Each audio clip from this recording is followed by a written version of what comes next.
Hello दोस्तों, welcome to my channel सोली स्वास्थी। कैसे हैं आप सब दोस्तों? आज मदर्स डे है। पहले मैं अपनी मॉम को मदर्स डे बोलना चाहूँगी। Happy Mother's Day mummy. दोस्तों, हमें अपनी माँ को विश करना चाहिए। आज के दिन गिफ्ट्स भी देना चाहिए। बहुत लोग बहुत कुछ करते हैं जिससे उनको भी खुशी मिल सके और हमें उनका आशीर्वाद मिल सके। ये बहुत अच्छी बात है कि आज का पूरा दिन हम मदर्स के लिए ही पूरा डेडिकेट करते हैं। हम अभी उनको स्पेशल कराने की कुछ कोशिश करते हैं कि आप मेरे लिए कितना स्पेशल हो माँ, आप मेरी लाइफ में बहुत स्पेशल हो। बट एक बात ये सोचनी पड़ेगी कि जिस तरीके से माँ का आशीर्वाद तो कभी भी किसी ओकेज़न या कंडीशन पर नहीं डिपेंड रहता, वो हमेशा हर वक्त हर परिस्थिति में हमारे साथ रहता है। तो क्या हम भी उनके लिए इतने समर्पित रहते हैं? क्या एक ही दिन काफ़ी है कि जिस माँ ने हमको जन्म दिया, खुद इतनी तकलीफ़ें और दर्द सही, खुद प्रसव पीड़ा सहन करके हमको इस धरती पर लाई, जो एक माध्यम बनी, हमारे मानव शरीर को पाने का एक माध्यम बनी। तो क्या उनके लिए केवल एक दिन काफ़ी है कि बस फ़ोटो खिंचा के और love you mom, thank you mom करके एफबी पे डाल देना, सोशल मीडिया में डाल देना, वो बस एक दिन काफ़ी है? ये भी चीज़ें अच्छी हैं, अपनी माँ को स्पेशल है वो तो करना है। बट इसके अलावा क्या करना है कि क्योंकि माँ तो बहुत कहते हैं कि भगवान का दूसरा रूप है माँ। तो क्या केवल जब उसका आशीर्वाद किसी मतलब विशेष अवसर का इंतज़ार नहीं करता, तो हम क्यों करते हैं? इस पर हमारा बस नहीं है। जो माँ तकलीफ़ उठाती है जन्म देने में, उस पर हमारा बस नहीं है।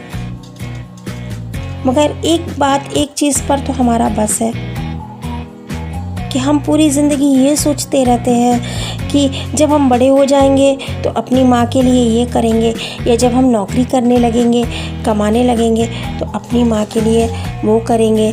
तो जब हम उनको क्या दे सकते हैं? सच बताइए कि हाँ, जब हम बड़े हो जाएंगे तो हम अपनी माँ को क्या दे सकते हैं? वो तो माँ है जो पूरी धरती पर हमारे लिए एक ही है। क्या सच में हम जब बड़े हो जाएंगे, कमाने लायक हो जाएंगे या कमाने लगेंगे, तब हम माँ के लिए कुछ करें? तब तो वो वृद्ध हो जाएंगी, उनकी ज़िंदगी में उतनी इच्छाएं या उतनी ज़रूरतें भी नहीं रह जाएंगी। तो वो हमसे क्या लेंगी? सोचिए। ये मैसेज हम अपने आजकल के बच्चों को, आजकल की जनरेशन को मैं देना चाहती हूँ कि वो माँ जिसको लिए आप कहते हैं कि माँ हम बड़े हो जाएंगे तो आपके लिए ये कर लेंगे, या हम नौकरी करने लगेंगे तो आपके लिए ये कर लेंगे, तो वो उनके लिए क्या कर सकते हैं? उस माँ के लिए बहुत अच्छा किसी स्पेशल उस पर ऑर्नामेंट्स दे देंगे, गिफ्ट, कोई बढ़िया सा प्यारा सा गिफ्ट दे देंगे, या अच्छे रेस्टोरेंट में भोजन करा देंगे, या शारीरिक सुख साधन दे देंगे। ठीक है, इससे ज़्यादा वो कमाने के बाद और क्या माँ को कर देंगे? लेकिन एक चीज़ है, जिस तरह से माँ का आशीर्वाद कभी ये नहीं कहता कि मैं घर का काम निपटा लूँ तब तुम्हें आशीर्वाद दूँगी, या नौकरी करने लगूँ तब मैं तुम्हें आशीर्वाद दूँगी, या अभी तो मैं पापा पे तुम्हारे निर्भर हूँ तो मैं तुम्हें आशीर्वाद नहीं दे सकती, जब मैं खुद आत्मनिर्भर बन जाऊँगी तब तुम्हें दूँगी, या देखो 2 बच्चे तो मेरा आशीर्वाद ले गए हैं इसलिए अब मेरा आशीर्वाद ख़त्म हो गया है, तब मैं तुमको आशीर्वाद दूँगी। क्या मैं ऐसा कहती है? तो हम क्यों अपने अवसरों का इंतज़ार करते रहते हैं कि हम इस लायक बन जाए कि माँ के लिए कर ले, या हम उस लायक बन जाए कि माँ के लिए कर ले? अरे आप तो उस लायक हो, हम उस लायक हैं, तभी तो उस माँ के बेटे या उस माँ के बच्चे बना के भगवान ने हमको भेजा है, क्योंकि हम ऑलरेडी जन्म से ही और जन्म के पहले से ही उस लायक हैं, उस माँ के बच्चे बनने लायक हैं। हमको उनके बच्चे बनने लायक बनना नहीं है, हमको केवल एक भाव पैदा करना है।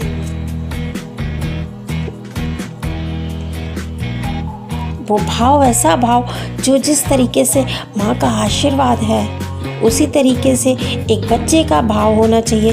हमें सेवा भाव अपनी माँ के लिए होना चाहिए, हमें अपनी माँ के सेवा कर्म का भाव होना चाहिए कि जो हमेशा हमारे साथ रहे। जैसे आशीर्वाद किसी अवसर का गुलाम नहीं होता, किसी अवसर का दास नहीं होता, विशेष दिन का दास नहीं होता, उसी तरीके से माँ के लिए सेवा भाव भी किसी अवसर या किसी विशेष दिवस का गुलाम नहीं होना चाहिए।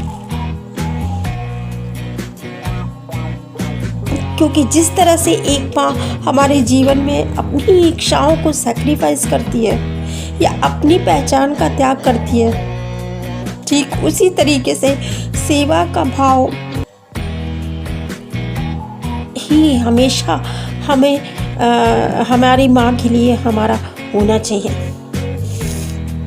और वो सेवा भाव किसी अवसर का नहीं होगा।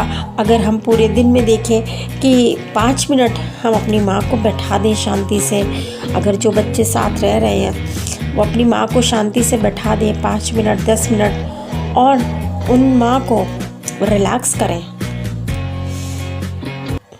बेटे हैं उनका पैर दबा दें, उनकी हेड मसाज कर दें बेटियाँ, या एक कप चाय बना के दे दें, या देखें कि माँ परेशान है, थोड़ी इरिटेट है तो एक गिलास पानी ठंडा दे दें, बैठ जाए। माँ आप ये दिन में 2 बार आप करना सीखें, केवल 5-5 मिनट या 10-10 मिनट, केवल दिन में 2 बार। जिस तरीके से आप अपनी स्टडीज़ को थोड़ा सा रोक के ब्रेक लेके आप अपने मोबाइल पे जाते हैं, चैटिंग करते हैं, वीडियोस देखते हैं टिकटॉक पे, तो वो 10 मिनट आप सुबह माँ के लिए और 10 मिनट शाम को अपनी माँ के लिए दिन में 2 बार अगर आप निकालेंगे तो देखिए वो सेवा भाव ही माँ के आशीर्वाद के बराबर होगा। इसको अपनी दिनचर्या में हमें शामिल करना चाहिए। हमें अपने बच्चों के लिए भी यही मैसेज है, हमें खुद के लिए भी यही मैसेज है, अपनी बहनों के लिए मैसेज है कि माँ के लिए हमको इतना टाइम ज़रूर निकालना चाहिए।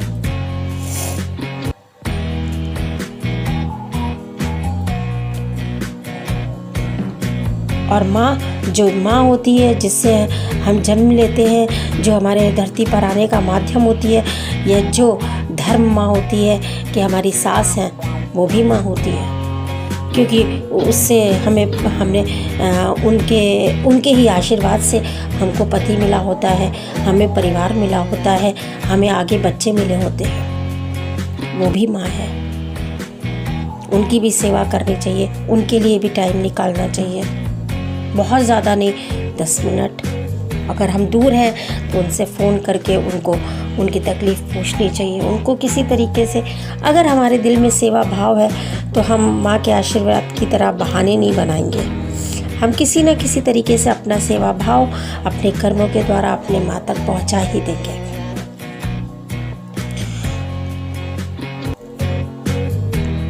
तो guys, enjoy your mother, stay with your mother. And thanks for watching.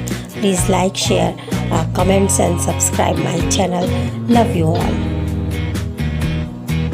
and love you mama.